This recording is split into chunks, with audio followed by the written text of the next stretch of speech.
ಪೂಜೆ ಮಾಡುವವಳನ್ನು ಕಂಡೆ. ಅಂಗ ಪೂಜೆ ಮಾಡುವವಳನ್ನು ಒಬ್ಬಳನ್ನು ನಾ ಕಾಣೆ.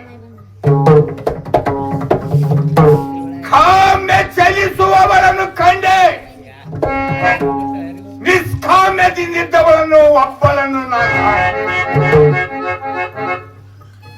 ಪತಿಯನ್ನು ಎತ್ತಿ ಪೂಜಿಸುವವಳನ್ನು ಒಬ್ಬಳನ್ನು ನಾ ಕಾಣೆ. ಹೊರಟು ಹೋಗು ಮೊದಲು ಇಲ್ಲಿಂದ. ನಿನ್ನ ರೋಗ ಎಲ್ಲಿ ವಾಸಿಯಾಗಿರುವುದು ಅಲ್ಲಿಗೆ ಹೊರಟು ಹೋಗು. ಏನು ರೇಣುಕ? ತಾವು ಹೀಗಂದ್ರೆ ನಾನು ಎಲ್ಲಿ ಹೋಗಬೇಕು ಸ್ವಾಮಿ? ನೋಡು ರೇಣುಕ, ಏನು ಪತಿಯವರೇ? ಹೆಣ್ಣು ಮಕ್ಕಳೆಂದರೆ ಹೇಗಿರಬೇಕು? ಹೇಗಿರಬೇಕು ಪತಿಯವರೇ? ಮನೆ ಕೆಲಸ ಮಾಡುವಾಗ ದಾಸಿಯ ಸಮಾನ ಇರಬೇಕು. ಊಟ ಮಾಡಿಸುವಾಗ ತಾಯಿಯ ಸಮಾನ ಇರಬೇಕು. ಪ್ರೇಮದಲ್ಲಿ ಗಂಡನ ಇಚ್ಛೆಯಂತೆ ಇರಬೇಕು. ನೋಡು ರೇಣುಕ, ಏನು ಪತಿಯವರೇ? ಜ್ಞಾನವಿಲ್ಲದ ಮನುಜ ದೇವರಿಲ್ಲದ ಗುಡಿಯಂತೆ.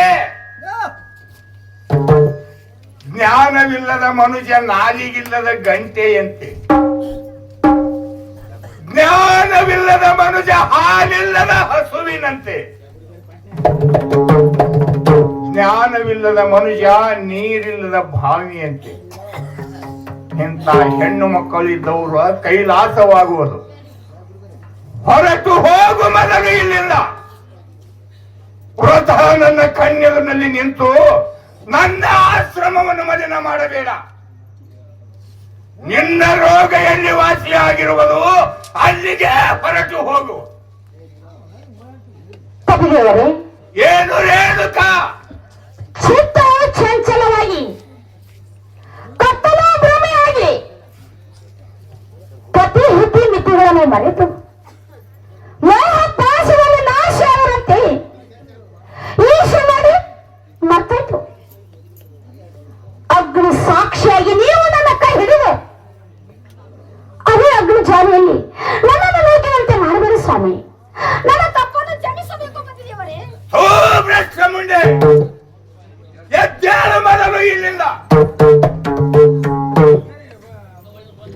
ರೇಣುಕಾ, ಪತಿದೇವರೇ, ಕತ್ತಲೊಳ ಹುಟ್ಟಿ ಕಡಿಗಾಗಲಿಲ್ಲ ಗುರು ಬೆಟ್ಟಿ. ಕತ್ತಲೊಳ ಹುಟ್ಟಿ ಕಡಿಗಾಗಲಿಲ್ಲ ಗುರು ಬೆಟ್ಟಿ. ಮಾಯದ ಮೋಡ ನಿನ್ನನ್ನು ಬೆನ್ನಟ್ಟಿ ಬರುವಾಗ ಯಾರಿಗಾದಿ ನೀ ಬೆಟ್ಟಿ? ಏನಂತ ವಚನ ಕೊಟ್ಟಿ ಗೆದ್ದು ಬರತೀನೆಂದಿದ್ದಿ ಸೃಷ್ಟಿ. ಪ್ರತಿಪಾಲ ಮುಟ್ಟಿ ಶಿವಶರಣರಿಗೆ ಮೋಸ ಮಾಡಿಬಿಟ್ಟಿ. ಏನೇ ಮಾಯೆ, ಒಕ್ಕಲಿಲ್ಲದ ಊರು, ಬಳಕೆ ಇಲ್ಲದ ನೀರು, ಕೊಳಕ ತೆಂಗಿನಕಾಯಿ ಇವು ಎಂದಾದರೂ ಮೋಕ್ಷಕ್ಕೆ ಹೊಂದುವುದೇ? ಅಗ್ನಿ ಇಲ್ಲದ ಸ್ವಾರಿ, ಪುರುಷನ ಮಾತು ಕೇಳದ ನಾರಿ. ಈ ಜಗತ್ತಿನ ಮೇಲೆ ತಿರುಗುವ ಎಲ್ಲ ನಾರಿಯರಿಗೆ ಈ ಭೂಮಿಯ ಮೇಲೆ ಸ್ಥಾನವೇ ಇಲ್ಲ. ಹೊರಟು ಹೋಗು ಮೊದಲು ಇಲ್ಲಿಲ್ಲ. ನಿನ್ನ ರೋಗ ಎಲ್ಲಿ ವಾಸಿ ಆಗಿರುವುದು ಅಲ್ಲಿಗೆ ಏನು ರೇಣುಕ? ಈ ಶರೀರ ರೂಪಕ್ಕೆ ಇಂದ್ರಿಗಳೇ ಕುದುರೆಗಳು, ಆತ್ಮಯ ರಥಿಕನು ಮನ ಎಂಬುದೇ ಲವಣ. ಹೀಗೆ ಇಂದ್ರ ಎಂಬ ಕುದುರೆಗಳನ್ನು ಸನ್ಮಾರ್ಗದಲ್ಲಿ ಹೋದರೆ ಮೋಕ್ಷವಾಗುವುದೆಂದು ನೀವು ನನಗೆ ಅಧೀನದಲ್ಲಿ ಗಟ್ಟಿ ಗೆಳಸಲು ತರವಾರು ಹೇಳಿದ್ರಿ. ಆ ವಿಷಯವನ್ನು ಮರೆತು ಚಿತ್ತ ಚಂಚಲಾಗಿರುವ ಅಪರಾಧವಿದೆ. ನನ್ನ ತಪ್ಪನ್ನು ಕ್ಷಮಿಸಬೇಕು. ಮುಂದೆ ನನ್ನನ್ನು ಮುಟ್ಟಬೇಡ, ದೂರ ಸರಿದು ನಿಂತು ಮಾತನಾಡು.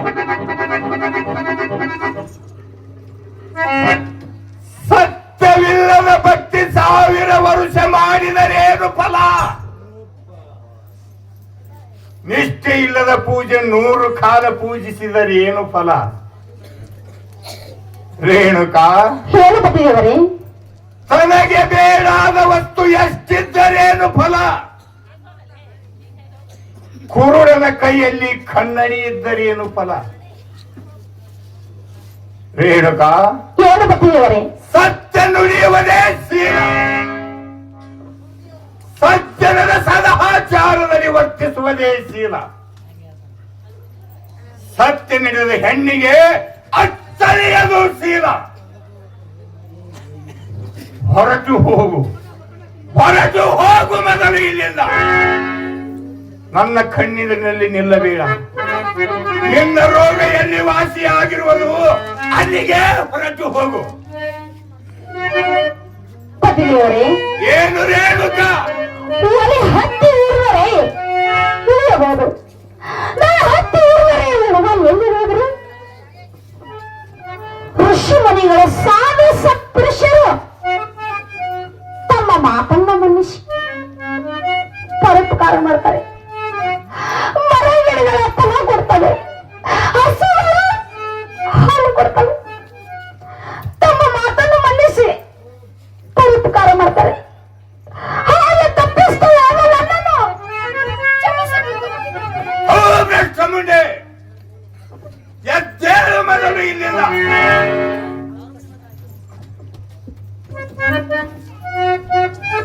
ಗಂಡನ ಮೇಲೆ ಸ್ನೇಹವಿಲ್ಲದ ಹೆಂಡತಿ ಇದ್ದರೇನು ಫಲ?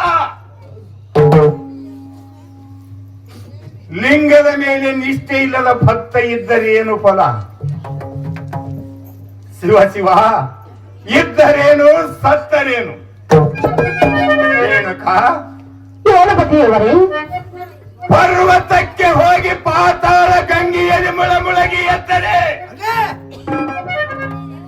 ಪರ್ವತಕ್ಕೆ ಹೋಗಿ ಪಾತಾಳ ಗಂಗೆಯಲ್ಲಿ ಮೊಳಮುಳಗಿ ಎದ್ದರೆ ಹರಿದು ಹೋಯ್ತು ಪಾಪ ಎನ್ನಬೇಡ. ಅದು ಪಾಪವಲ್ಲ ರೇಣುಕಾ, ಪಾಪವಲ್ಲ. ನಿನ್ನ ಮೈ ಮೇಲೆ ಅಂಟಿರುವ ಎರೆಯ ಮಣ್ಣೆ ಹೊರತು ಪಾಪವಲ್ಲ. ಹೊರಟು ಹೋಗು ಮೊದಲು ಇಲ್ಲಿಂದ. ನಿನ್ನ ರೋಗ ಎಲ್ಲಿ ವಾಸಿಯಾಗಿರುವುದು ಅಲ್ಲಿಗೆ ಹೊರಟು ಹೋಗು. ಪತಿಯವರೇ, ಏನು ರೇಣುಕಾ?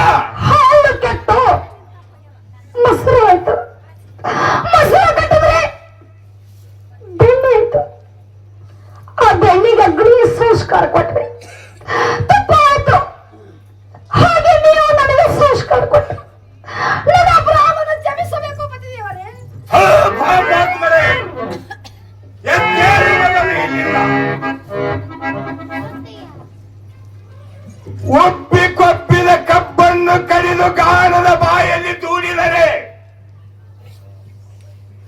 ಒಪ್ಪಿಕೊಬ್ಬಿದ ಕಬ್ಬನ್ನು ಕಡಿದು ಗಾಣದ ಬಾಯಲ್ಲಿ ದೂಡಿದರೆ ಹಿಂಡಿ ಹಿಪ್ಪಿಯಾಗುವ ಪರ್ಯಂತ ನುರಿಸಿದರೂ ಅದು ತನ್ನ ಸಿಹಿಯನ್ನು ಬಿಡಲಾರದು. ಬಂದ ಪಾಕವು ಸಕ್ಕರೆಯಾಗುವುದು. ಬಂಗಾರವನ್ನು ಬೆಂಕಿಯಲ್ಲಿ ಹಾಕಿ ಏಟು ಕೊಟ್ಟರೆ ಬೆಲೆ ಬಾಳುವ ವಸ್ತುವಾಗುವುದು. ಅದಕ್ಕಾಗಿ ಶಕ್ತಿಶಾಲಿಗಳಾದ ನಿಮ್ಮಂತವರನ್ನು ಆ ದೇವರು ಪದೇ ಪದೇ ಪರೀಕ್ಷಿಸುವುದು. ಹೊರಟು ಹೋಗು ಮೊದಲು ಇಲ್ಲಿಂದ. ನಿನ್ನ ರೋಗ ಎಲ್ಲಿ ವಾಸಿಯಾಗಿರುವುದು ಅಲ್ಲಿಗೆ ಹೊರಟು ಹೋಗು. ಪತಿಯವರೇ, ಏನು ರೇಣುಕಾ? ತಾವು ಹೀಗಂದರೆ ನಾನೆಲ್ಲಿ ಹೋಗಬೇಕು ಸ್ವಾಮಿ? ನೋಡು ರೇಣುಕಾ, ಏನು ಪತಿಯವರೇ? ಎಣ್ಣೆ ಬೆಣ್ಣೆಯ ಋಣವು, ಅನ್ನ ವಸ್ತ್ರದ ಋಣವು, ಹೊನ್ನು ಹೆಣ್ಣಿನ ಋಣವು ತೀರಿದೊಡೆ ಈ ಮಣ್ಣು ಪಾಲಾಗುವುದು ನಿಶ್ಚಿತ. ನೋಡು ರೇಣುಕಾ, ಏನು ಪತಿಯವರೇ? ಹೆಣ್ಣು ಕೆಟ್ಟರೆ ತವರು ಮನೆ ಸೇರುವುದು, ಹೊನ್ನು ಕೆಟ್ಟರೆ 16 ಮನೆ ಸೇರುವುದು, ಮಣ್ಣು ಕೆಟ್ಟರೆ ಕುಂಬಾರ ಮನೆ ಸೇರುವುದು. ಒಂದು ವೇಳೆ ನೀನೇ ಕೆಟ್ಟರೆ ಯಾತಕ್ಕೂ ಬಾರದು. ಹೊರಟು ಹೋಗು ಮೊದಲು ಇಲ್ಲಿಂದ. ನಿನ್ನ ರೋಗ ಎಲ್ಲಿ ವಾಸಿ ಆಗಿರುವುದು ಅಲ್ಲಿಗೆ ಹೊರಟು ಹೋಗು. ಪತಿದೇವರೇ, ಏನು ರೇಣುಕ? ಹೆಣ್ಣು ಮಕ್ಕಳಿಗೆ ತವರ ಮನೆ ಎಲ್ಲಿವರೆಗೂ ರೀ? 12 ವರ್ಷದವರಿಗೆ ತವರ ಮನೆ, 12 ವರ್ಷ ಮೀರಿದ ನಂತರ ಕೊರಳಿಗೆ ಮಾಂಗಲ್ಯ ಸೂತ್ರ ಧಾರಣಾದ ಮೇಲೆ ತಂದಿಲ್ಲ, ತಾಯಿ ಇಲ್ಲ, ಬಂಧು ಇಲ್ಲ, ಬಳಗ ಇಲ್ಲ, ಗಂಡನ ಹೊತ್ತೆ ದೇವರಿಲ್ಲ. ಪತಿದೇವರೇ, ಏನು ರೇಣುಕ? ನೀನೇ ನನ್ನನ್ನು ಮನುಷ್ಯ ಕರೆಯದಿದ್ದರೆ ನನ್ನ ಗತಿ ಅಧೋಗತಿ ಆಗುವುದು. ನನ್ನ ಪ್ರಾಣವನ್ನು ಓ ಪಾಪಾತ್ಮರೇ, ನನ್ನನ್ನು ಮುಟ್ಟಬೇಡ, ದೂರ ಸರಿದು ನಿಂತು ಮಾತನಾಡು. ನೋಡು ರೇಣುಕ, ಹೇಳ್ಬಿಟ್ಟಿದ್ದಾರೆ. ಈ ಸಂಸಾರ ಎಂಬುವುದೊಂದು ಮಾಯದ ಶಾಶ್ವತ ಕೀಲ. ನೀನೇನು ಸುಡಲಿಲ್ಲ, ಶುದ್ಧ ಗುಣವಿನ ಅಮೃತ ಬೋಧವನ್ನು ಸವಿಯಲಿಲ್ಲ. ಹುಟ್ಟು ಸಾವುಗಳ ಮಧ್ಯೆ ನಾವು ಇದ್ದು ಸತ್ತಂತೆಯಾಗಿದೆ. ರೇಣುಕಾ, ಏನು ಪತಿದೇವರೇ? ಏನು ರೇಣುಕಾ? ಏನು ಪತಿದೇವರೇ? ಈಗ ನಿನ್ನ ಬುದ್ಧಿ ಭೂಮಿಯ ಮೇಲೆ ಸ್ಥಿರವಾಗಿ ಉಳಿಯಲಿಲ್ಲ. ಹಾಗೂ ನನ್ನ ವಚನವನ್ನು ಪಾಲಿಸುವುದಾಗಲೇ ಇಲ್ಲ. ಅದಕ್ಕಾಗಿ ನೀನು ಇದೇ ಈ ಭೂಮಿಯ ಮೇಲೆ ಎಷ್ಟೋ ಕಾಲ ಬಂದಿಯಾಗಿ ತಿರುಗಬೇಕು. ಶಿವ ಶಿವ ಶಂಕರ ಪರಮಾತ್ಮ ನನ್ನ ಪತಿದೇವರಿಗೆ ಎಷ್ಟೊಂದು ಹೇಳಿದರು, ಸ್ವಲ್ಪ ಆದ್ರೂ ಕರುಣೆ ಬರಲಿಲ್ಲ. ಏನು ರೇಣುಕ, ನಿನ್ನ ಹೋಗ ಎಲ್ಲಿ ನಿವಾರಣೆ ಇರುವುದು? ನೀನು ಅಲ್ಲಿಗೆ ಹೋಗು, ನಮ್ಮನ್ನು ಮುಟ್ಟಬೇಡ. ಶಿವ ಶಿವ ಶಂಕರ ಪರಮಾತ್ಮ, ಏನ್ ಮಾಡಲಿ? ನಾನು ಎಲ್ಲಿ ಹೋಗಲಿ?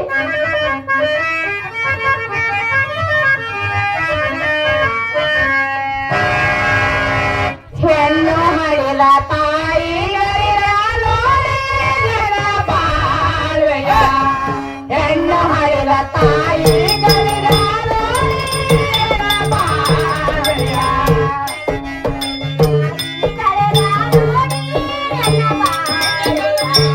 ಹೆಣ್ಣು ಹಡಿದ ತಾಯಿಗಳಿರ ನೋಡಿ ನನ್ನ ಬಾಳ್ವೆಯ, ಹೆಣ್ಣು ಹಡಿದ ತಾಯಿಗಳಿರ ನೋಡಿ ನನ್ನ ಬಾಳ್ವೆಯ, ಹೆಣ್ಣು ಹಡಿದ ತಾಯಿಗಳಿರ ನೋಡಿ ನನ್ನ ಬಾಳ್ವೆಯ,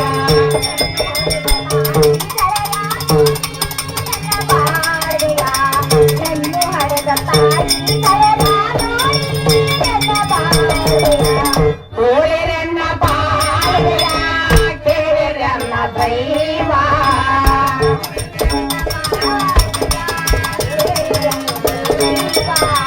ನೋಡಿರನ್ನ ಬಾಳ್ವೆಯ, ಕೇಳಿರನ್ನ ದೈವ,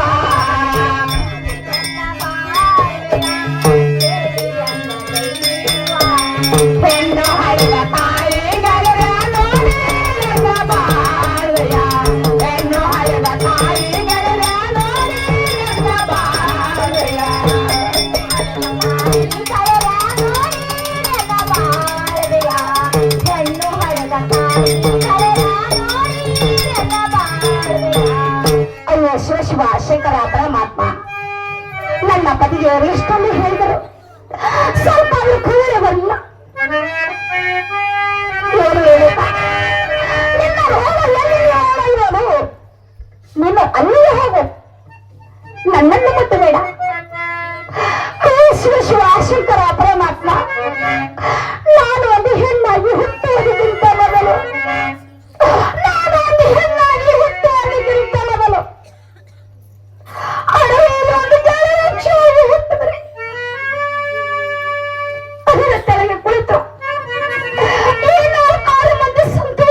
ದಯ ಮಾಡು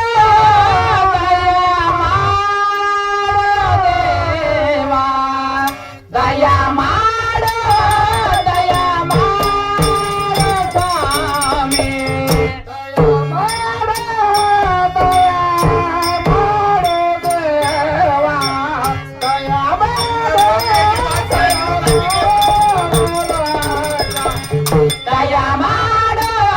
ದಯ ಮಾಡು ಸ್ವಾಮಿ ದಯ ಮಾಡು ದೇವಾ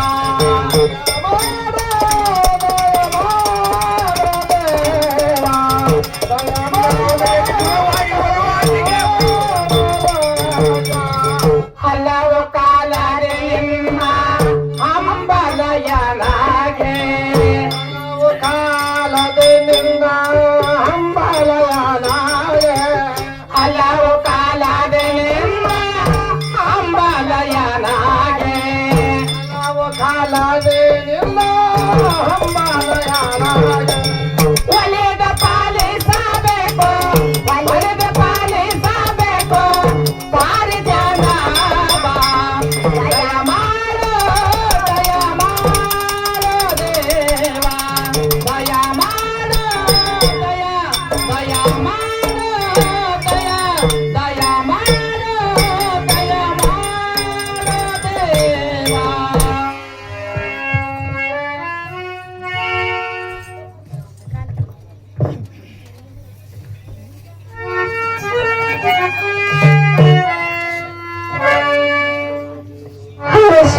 ಶಂಕರ ಪರಮಾತ್ಮ ನನ್ನ ಪತಿಯವರಿಗೆ ಎಷ್ಟೊಂದು ಹೇಳಿದರು, ಸ್ವಲ್ಪ ಅವರ ಕೈಗೆ ಬರಲಿಲ್ಲ.